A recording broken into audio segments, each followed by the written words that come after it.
Antes de comenzar, quisiera agradecer al siguiente usuario por recomendar el caso de esta entrega. Sin más que agregar, comencemos.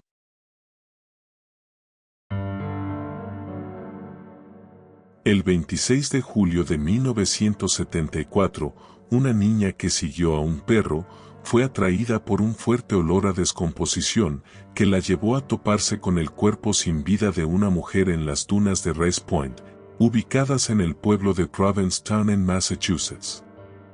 El cuerpo estaba desnudo y boca abajo sobre la mitad de una toalla de playa verde, a solo unos metros de una carretera y estaba bastante infestado de insectos.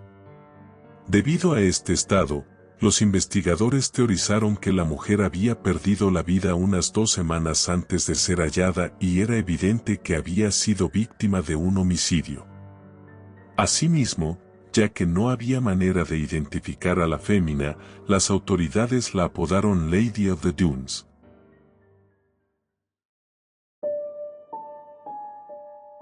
Lady of the Dunes fue descrita como una mujer de entre 20 a 49 años, de cuerpo atlético y cabello largo de color castaño rojizo o rojo, el cual estaba recogido en una cola de caballo y atado con una banda elástica con motas doradas. Asimismo, tenía las uñas de los pies pintadas de color rosa y trabajos dentales como coronas. Además de la toalla verde, debajo de la cabeza de la mujer se halló un pañuelo azul y un par de jeans de la marca Wrangler. Además, al observar la escena, las autoridades descubrieron que había 2 conjuntos de huellas de zapato de talla 42 que conducían al cuerpo, y huellas de neumáticos a unos 50 metros de donde estaba Lady of the Dunes. Ya que no había señales de lucha, la policía pensó que la fémina conocía a su asesino o que estaba dormida cuando fue ultimada.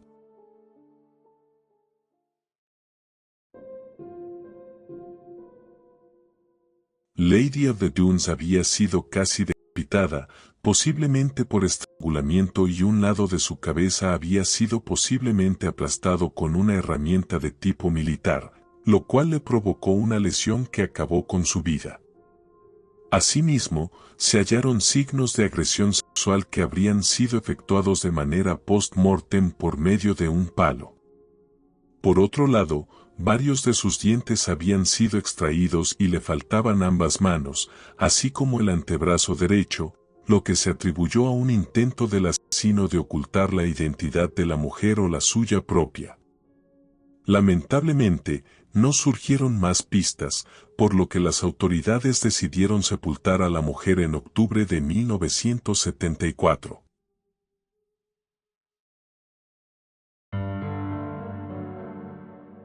La policía examinó miles de casos de personas desaparecidas y una lista de los vehículos autorizados que circulaban por la zona, pero no se encontraron coincidencias.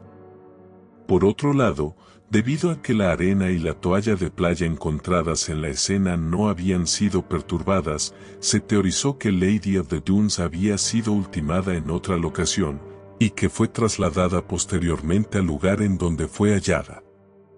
En un intento de poder recrear la posible apariencia de la mujer, se creó una reconstrucción facial con arcilla en 1979 y un año más tarde, sus restos fueron exhumados para ser examinados, aunque no surgieron nuevas pistas.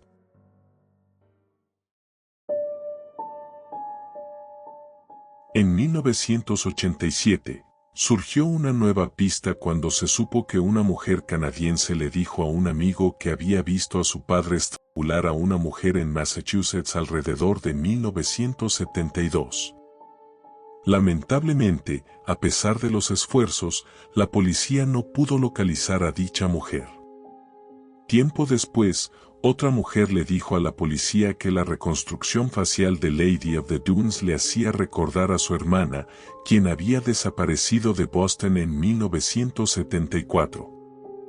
Por otro lado, los investigadores siguieron una pista que involucraba a una criminal desaparecida llamada Rory Jean Cassenger. Sin embargo, aunque se creyó que existía un parecido entre Cassenger y Lady of the Dunes, pruebas posteriores de ADN probaron que no eran la misma persona. Finalmente, también se descartó que Frances Ewald de Montana y Dick Lamberton de Massachusetts, otras dos mujeres desaparecidas, fueran Lady of the Dunes.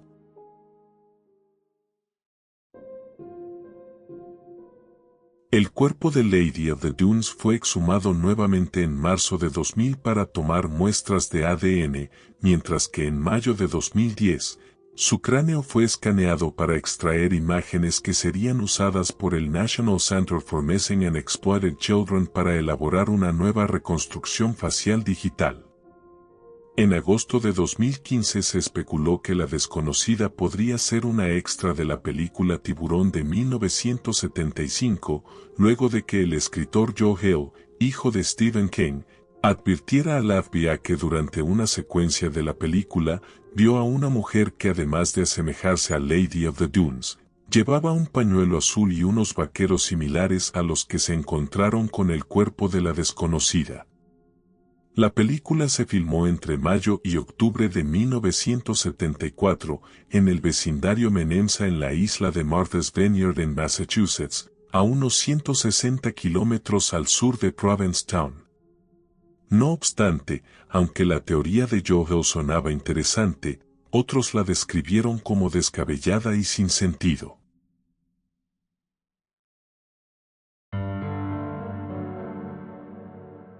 Años después, surgió otra pista cuando un asesino en serie llamado Haddon Clark confesó haber asesinado a Lady of the Dunes.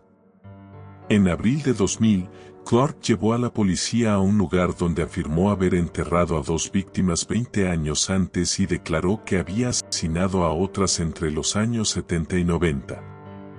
Asimismo, en 2004, envió una carta a un amigo, en donde declaraba haber ultimado a una mujer en la península de Cape Cod en Massachusetts.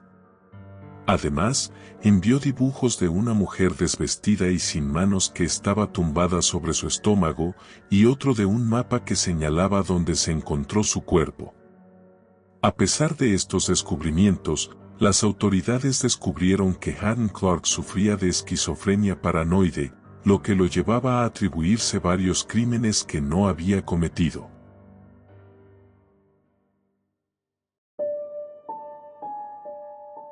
El caso no tuvo más avances en los años posteriores, hasta que en 2022, los restos óseos de Lady of the Dunes fueron enviados a los laboratorios de Outram, en donde se generó un nuevo perfil de ADN que se utilizó para rastrear a posibles familiares. Así, el 31 de octubre de 2022, luego de la aplicación de exámenes de genealogía genética, la oficina local del FBI en Boston anunció que Lady of the Dunes había sido identificada como Ruth Marie Terry, una mujer de 37 años oriunda de la ciudad de Beatwell en Tennessee. Aunque no se revelaron detalles de posibles sospechosos, ni la razón por la que Ruth se encontraba en Massachusetts en el momento de su asesinato, el caso empezó a ser investigado como homicidio por la Policía Estatal de Massachusetts.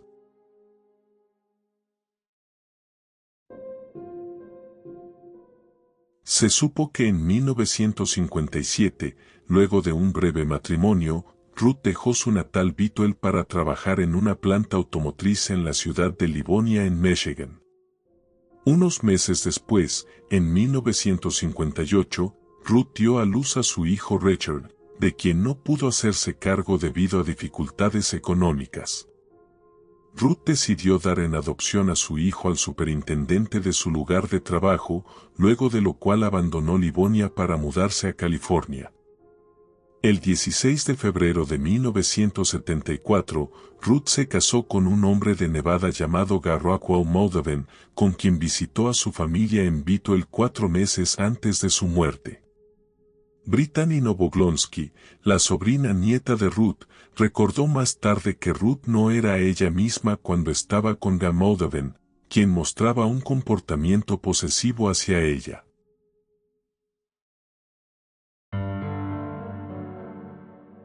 Tiempo después, la pareja fue a la ciudad de Chattanooga en Tennessee a visitar al medio hermano de Ruth y a su esposa, a quienes dijeron que viajarían por Estados Unidos para buscar antigüedades, luego de lo cual volverían a Massachusetts. A finales del verano de 1974, Moldovan regresó a Tennessee para comunicar a la familia de Ruth que ésta había desaparecido. El hermano de Ruth viajó a California y contrató a un investigador privado para encontrarla. Este le dijo a la familia que todas las pertenencias de Ruth habían sido vendidas y que ella había abandonado el estado voluntariamente tras involucrarse en un culto religioso. Además, también se teorizó que Ruth estaba en un programa de protección de testigos, por lo que no podía ponerse en contacto con su familia.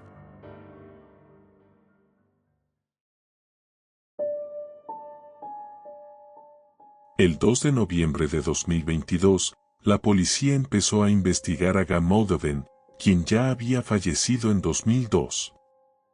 Se supo que además de tener ese nombre, Moldovan también era conocido como Raúl Moldovan, Raúl Rockwell y Moldovan Rockwell. Además, la policía descubrió que en 1958, cuando usaba el nombre de Raúl Rockwell, Moldovan se casó en segundas nupcias con una mujer llamada Manzi Ryan, quien tenía una hija llamada Dolores Ann Mearns. Ambas desaparecieron de la ciudad de Seattle en Washington, el Día de los Inocentes de 1960, tras lo cual Moldovan fue considerado como el principal sospechoso. Aunque huyó de Seattle, Moldovan fue detenido por el FBI y acusado de fuga ilegal para evitar declarar sobre la desaparición de ambas mujeres.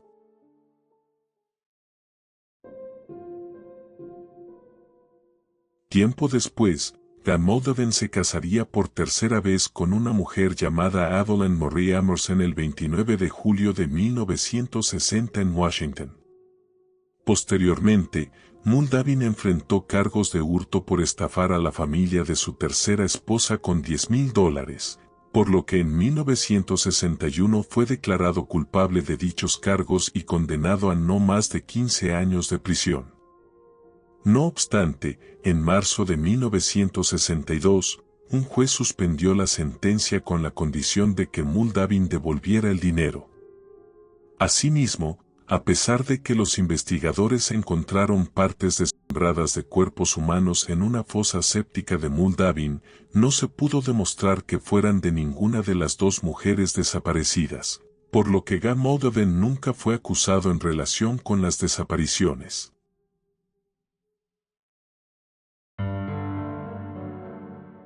En junio de 1950, Moldovan también se consideró como principal sospechoso del asesinato de un conductor de camión llamado Henry Lawrence Byrne y de la desaparición de la novia de este, Barbara Jo Kelly, quien trabajaba en un restaurante de California. Los investigadores descubrieron que los padres de la primera esposa de Moldovan eran propietarios de un restaurante situado en la misma ruta que transitaba Lawrence Byrne y cercano al local en donde Bárbara trabajaba. Además, se supo que Moldovan trabajaba como cocinero de comida rápida en el restaurante que era propiedad de su suegro. Así, aunque no había manera de comprobarlo, luego de recopilar todo el historial de su esposo, el 28 de agosto de 2023, Rockwell Moldovan fue oficialmente nombrado como el asesino de Ruth Marie Terry. Si les gustó el video, no olviden dejar su like y suscribirse. Asimismo, no olviden activar la campana de notificaciones para no perderse de ningún video. Yo soy Unsolved Crimes Reporter y conmigo será hasta una próxima entrega.